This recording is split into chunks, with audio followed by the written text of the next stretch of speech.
Shalom, selamat malam saudara yang dikasihi Tuhan Yesus Kristus. Selamat berjumpa dalam renungan pada malam hari ini.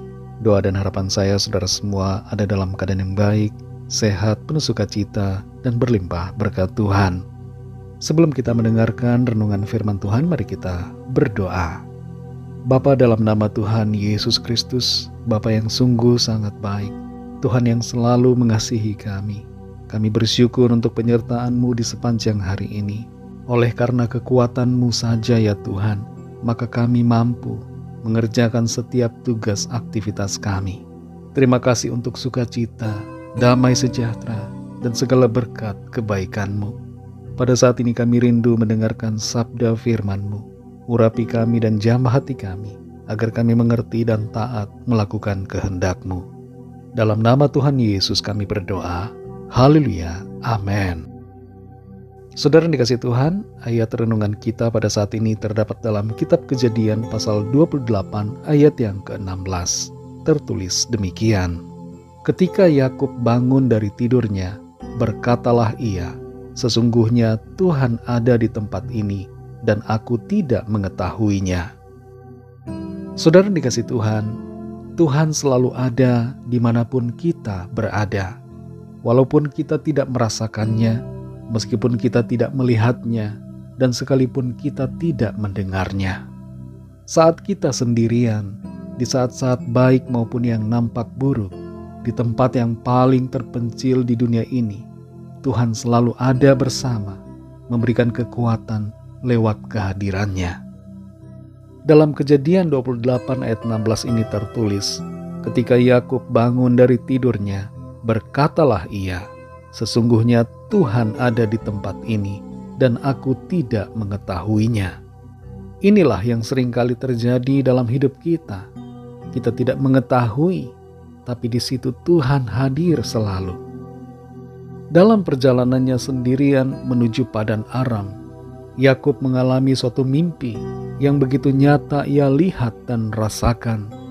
Mimpi itu bukanlah sebuah mimpi biasa, melainkan sebuah penyingkapan akan kehadiran dan penyertaan Tuhan dalam perjalanannya.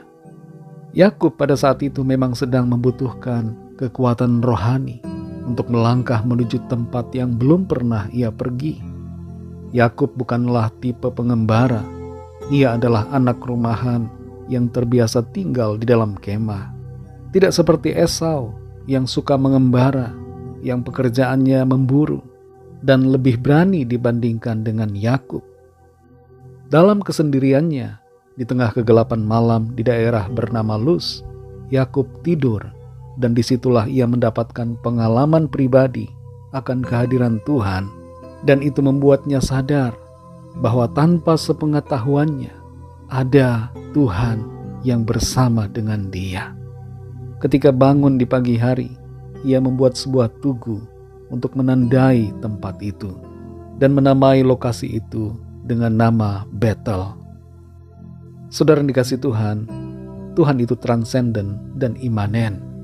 Transendensi Tuhan berarti bahwa Tuhan itu tidak terbatas, tidak terjangkau dan tidak tergantung pada kita ciptaannya. Tapi di sisi yang lain, Tuhan bersifat imanen, yang berarti bahwa ia hadir dan terlibat dalam kehidupan kita ciptaannya. Ia bukanlah Allah yang jauh, tapi ia Allah yang dekat dengan kita, hadir dan menyertai kita. Sejak awal, Tuhan selalu menunjukkan kehadirannya. Di Taman Eden ia hadir, berjalan dan berbincang bersama Adam dan Hawa. Di padang gurun, ketika Israel keluar dari Mesir, ia hadir dalam bentuk tiang awan dan tiang api. Dan ia hadir dalam wujud pribadi Yesus Kristus ketika ia berada dalam keadaannya sebagai manusia. Dan saat Tuhan Yesus terangkat ke sorga, ia berjanji untuk menyertai kita sampai akhir zaman. Kehadiran Tuhan dalam hidup kita saat ini nyata dengan keberadaan Roh Kudus dalam hidup kita. Saudara yang dikasihi Tuhan, apa yang menjadi implikasi buat kita dari kenyataan bahwa Tuhan selalu hadir dalam hidup kita? Yang pertama adalah jangan pernah merasa sendirian, sebab Tuhan selalu bersama-sama dengan kita di setiap keadaan. Bahkan di saat orang-orang meninggalkan kita, selalu ada Tuhan, sahabat sejati, yang senantiasa menemani. Dan itulah yang memberikan kita sukacita dan semangat dalam menjalani kehidupan ini. Yang kedua, jangan takut menghadapi berbagai situasi atau persoalan yang terjadi sekarang ini maupun di masa yang akan datang.